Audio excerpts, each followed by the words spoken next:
Hi everyone. So I've started to write this particular post about 4 times, and it's come up since the retreat on the weekend. We had an amazing time, and the 3 participants that attended are still letting me know of the transformation that's going on post the event. So that's really exciting. Christian also did, not only did he do a session with our participants and they loved that, and he was there for support with me, so I thank him for that. That's incredible. But he also did a live video, which I'm pretty sure I've shared here, around self-worth. And what came up for some of the participants, but it also reminded me, is that when I was so overweight, I was such a people pleaser, and I allowed that to define me, and I stayed in that role of being a victim. Hi, Mark. And it wasn't until I decided that I didn't want to be a victim anymore that I started to create change. And that came down to self-worth. It came down to how important, hi Jeff, how important is my life to me? How much do I value myself? At 158 kilos, I actually hated most of myself. I looked at my body and I said, oh my gosh, I hated being short of breath. And I don't use the word hate lightly, but I did. Then I made excuses. Oh, I'm so busy at work. I'm so busy caring for someone else. I'm trying to eat the right foods and it's just not working. There is an element to that, because when you become morbidly obese and you cut back your calories, and not many people know this, but when you are morbidly obese and you cut back your calories, what happens is your body holds on to it. It holds on to the weight. So therefore, you actually need to eat a little bit more than what you would think to lose weight.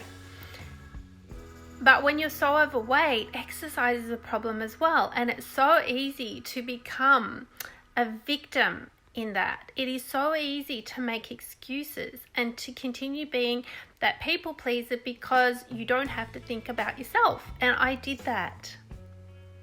And the clients that I've worked with resonate with that. They say, oh, I'm really busy. I can't do your program and I can't spend that money on me because I have to give to everybody else. Everyone else has to come first. But when you become the chief executive of your own life, and this is what I learned, and this is what my clients learn, is that taking back control of your life means that you have more time and energy for other people in a different way. Think of it for a moment, any chief executives that you know, or if you're a boss yourself, that yes, you've got lots of responsibilities.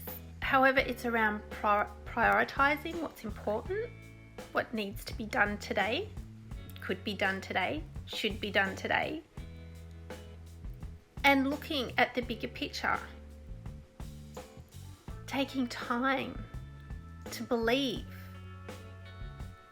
that you've got control of the situation.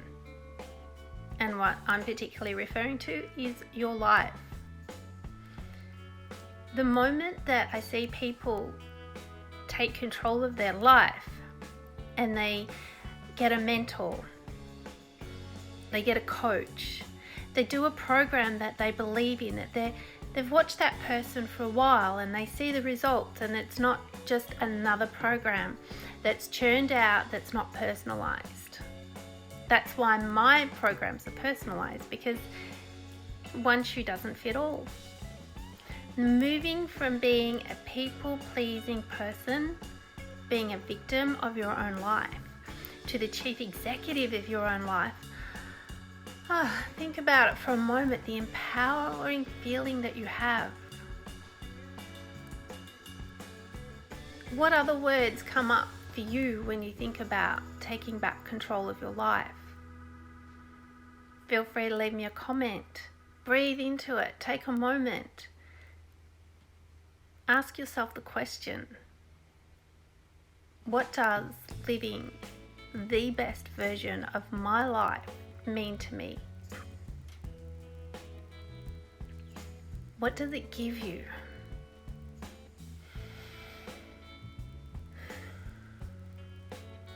The words that come up for me are self-love,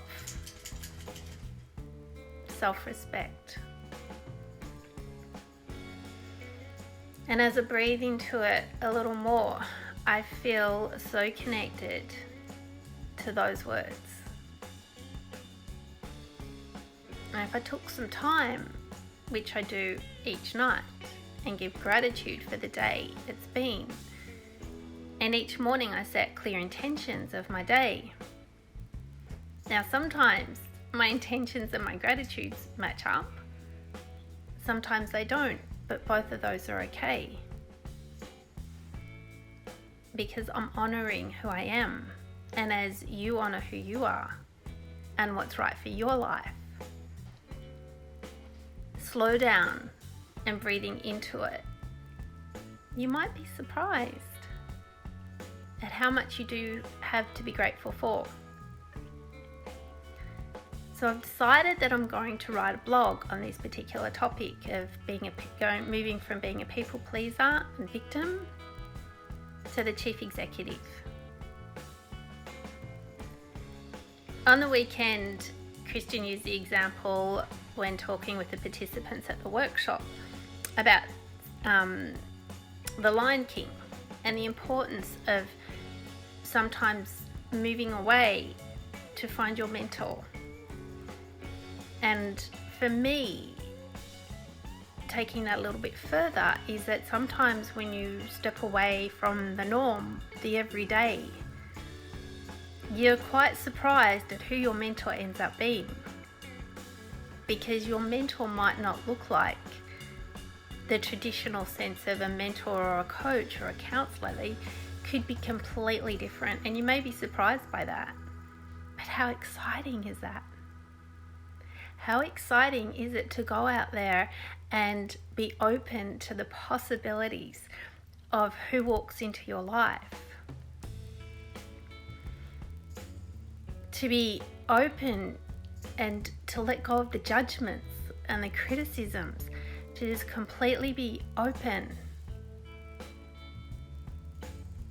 How exciting is that? This topic of moving from being a people pleaser victim to the chief executive is a big topic, and part of it is really being clear on what's right for you. In a couple of weeks, I'm doing a vision board workshop here in Melbourne, and I'm so excited about it. Love to get 10 amazing people in Cheltenham in 2 weeks on a Wednesday morning, and we're going to be creative. And there's going to be some meditation with it just to get clear on visions. And what I love about vision boards is that they change. So I encourage you today to take a few minutes and ask yourself, and as you do it, breathe slowly into it, really feel it within your heart. What is my definition of my best life? What does it look like? What does it feel like? Whatever words come up, I encourage you to write them down and really sit with it for maybe 1 or 2 minutes.